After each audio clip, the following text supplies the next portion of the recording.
लेता है, जन्म लेने के बाद में वो बड़ा होगा कि नहीं होगा इसमें संदेह है। क्यों भैया? कोई बच्चा जन्म लेता है फिर वो बड़ा होगा कि नहीं होगा इसमें संदेह है। क्योंकि क्या पता कई तो छोटे ही रह जाते हैं, बढ़ते ही नहीं है। तो वो बड़ा होगा कि नहीं होगा इसमें संदेह है, अवश्य है। बड़े होकर के वो पढ़ेगा कि नहीं पढ़ेगा इसमें संदेह है, इसमें भी है।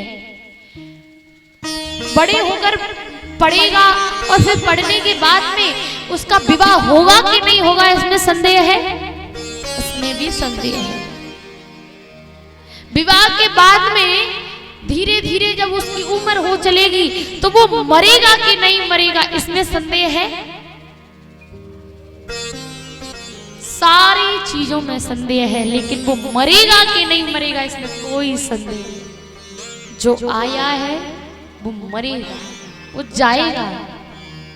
तो हे सौनकाद ऋषियों, कलयुग का मनुष्य सोचे हम लंबी आयु जिए, 100 वर्ष की हमारी आयु हो, तो ऐसा होगा ही नहीं। क्योंकि कलयुग के अंत में सिर्फ कहते हैं कि मनुष्य की आयु सिर्फ 20 वर्ष रह जाएगी।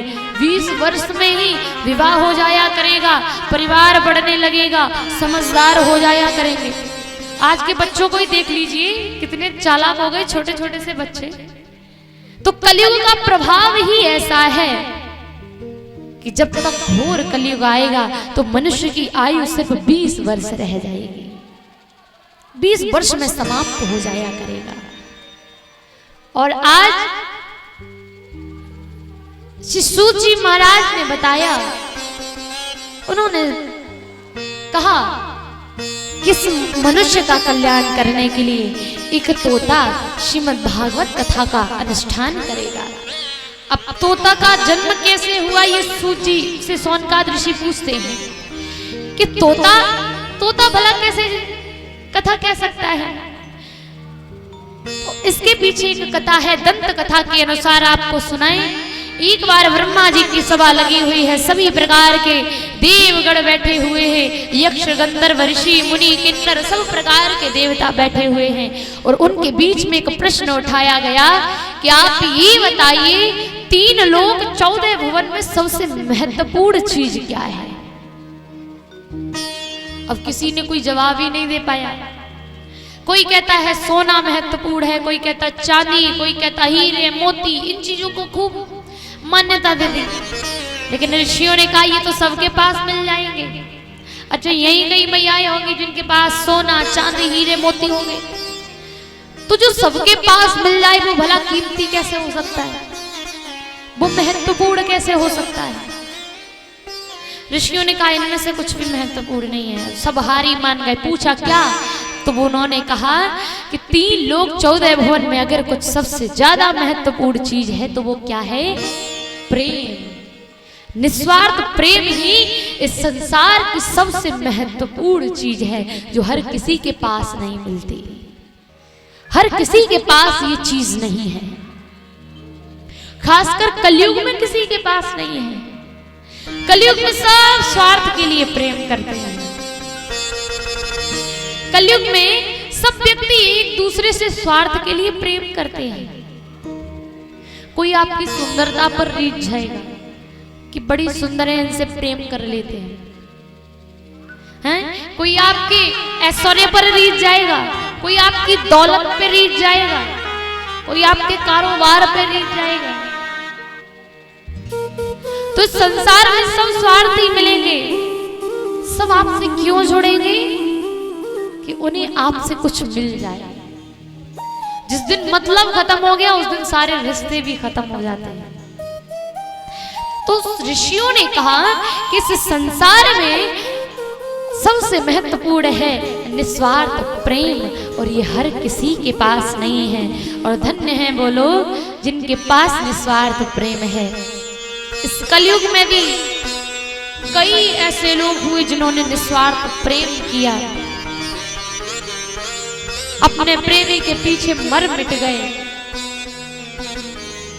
तो ऐसा नहीं है कि कलयुग में सब एक ही जैसे हैं। बहुत लोग हैं जो आपसे निस्वार्थ प्रेम करने वाले हैं, जो आपसे कुछ नहीं चाहते, सिर्फ एक ही चीज चाहते हैं, आप खुश रहें।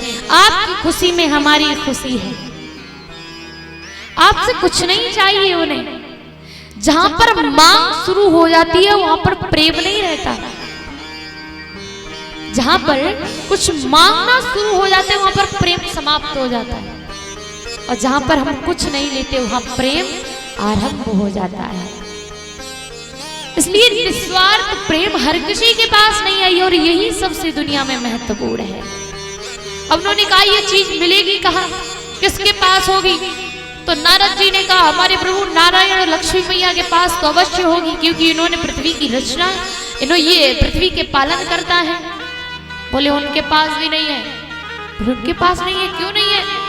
बोले तुम्हारे विष्णु भगवान लक्ष्मी मैया को टाइम ही कहा देते हैं। भक्तों ने अगर थोड़ी सी भी आवाज लगा दी है प्रभु हम संकट में हैं, छोड़ के चले जाते हैं। अरे जिसे प्रेम करते हैं उसे ऐसे छोड़ के जाएंगे क्या? तो तुम्हारे विष्णु भगवान तो तुरंत छोड़ के रम देते हैं। उनके पास निस्वार्थ प्रेम नहीं है। कुछ लोगों ने कहा ब्रह्मा ब्रह्मांडी जी के पास अवश्य होगा। बोले उनके पास भी नहीं है, क्यों? ब्रह्मा जी पूरी दिन पूरी रात रचनाएं करते रहते, ब्रह्मांडी जी से कभी बात भी नहीं करते, उनके लिए टाइम ही नहीं निकालते। और जिसके पास टाइम ही ना हो आपके लिए, वो प्रेम क्या करेगा? तो उनके पास भी प्रेम नहीं है। तब ऋषियों ने कहा कि अगर निस्वार्थ प्रेम कहीं है तो वो है भोले बाबा और पार्वती मैया के पास। क्योंकि एक तो भोले बाबा के शरीर पर, आधे शरीर पर हमारी मैया विराजमान रहती है, अर्धनारीश्वर है हमारे भोले बाबा। आधे शरीर पर पार्वती मैया का वास है।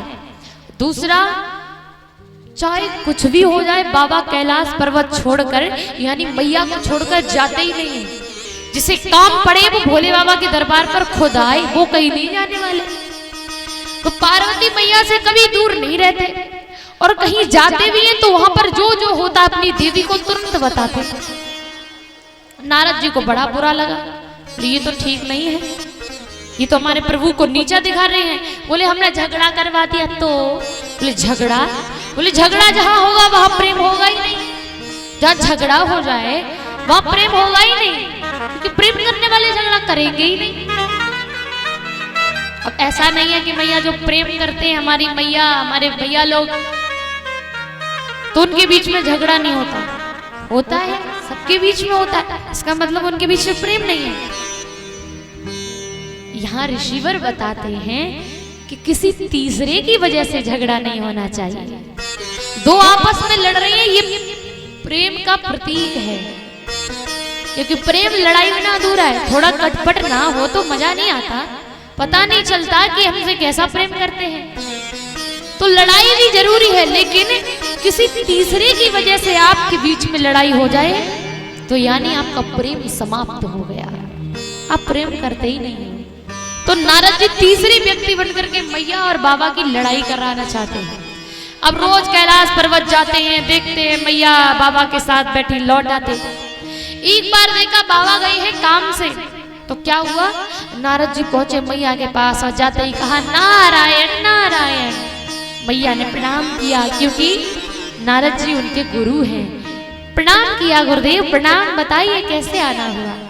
बोले मैया बाबा नहीं है। बोले वो तो काम से बाहर गए हैं। आज तो मुझे उनसे बड़ी व्यक्तिगत बात करनी थी। व्यक्तिगत यानी पर्सनल बात। मैया आज उनसे बड़ी पर्सनल बात करनी थी, बाबा ऐसे कैसे चलेगा? मैया ने कहा तो अगर कोई जरूरी बात है तो मुझे बता दो, मैं उन्हें बता दूंगी। नहीं नहीं मैया, ये बहुत ही गोपनीय बात है, व्यक्तिगत बात है, आपको नहीं बता सकता।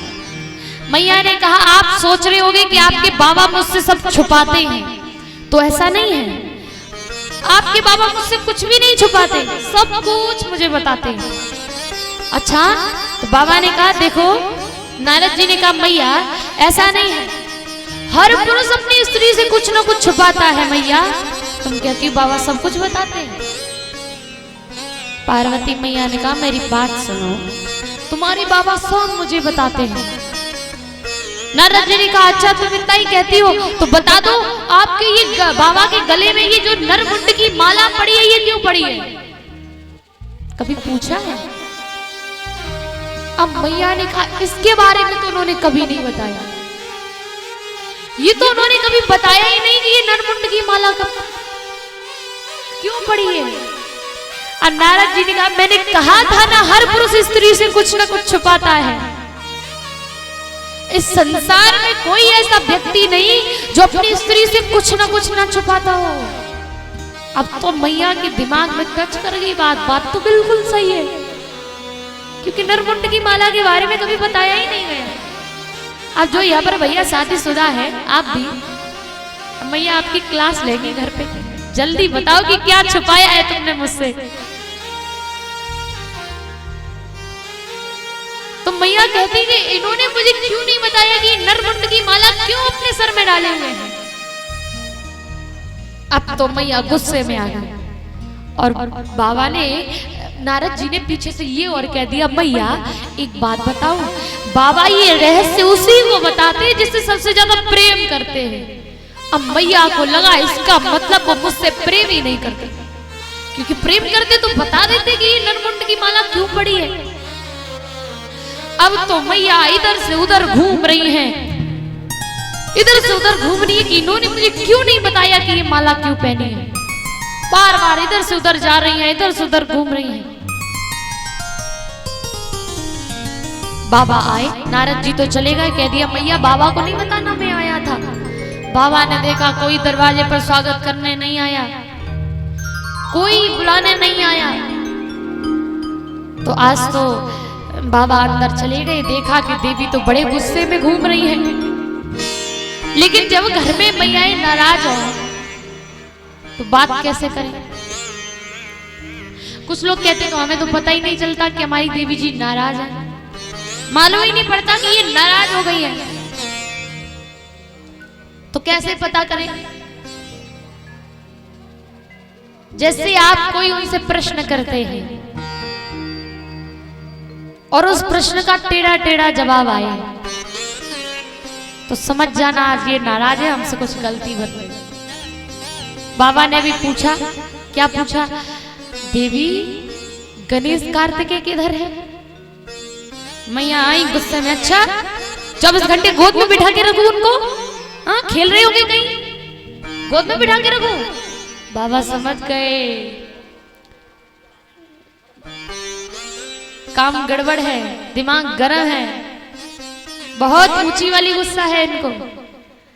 तो अब बच्चों की बात से बाबा ने शुरू किया कि शायद बच्चों के नाम से इनकी गुस्सा समाप्त हो जाए, लेकिन मैया की गुस्सा और बढ़ गई।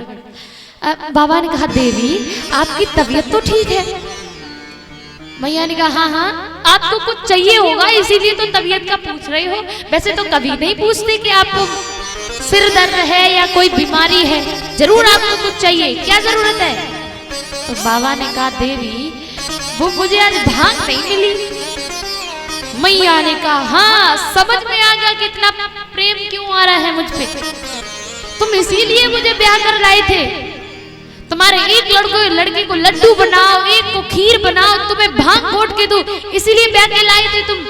अरे मैं अपने घर में बड़े नाजों से बड़े प्रेम से रही, कभी भी मेरी माँ ने मुझसे एक गिलास तक नहीं उठवाया, तुम मुझसे यहाँ पत्थर के सिरा पर भांग घुटवाते हो, इसीलिए ब्याह के लाए थे। मैया लगी लड़ने बाबा से।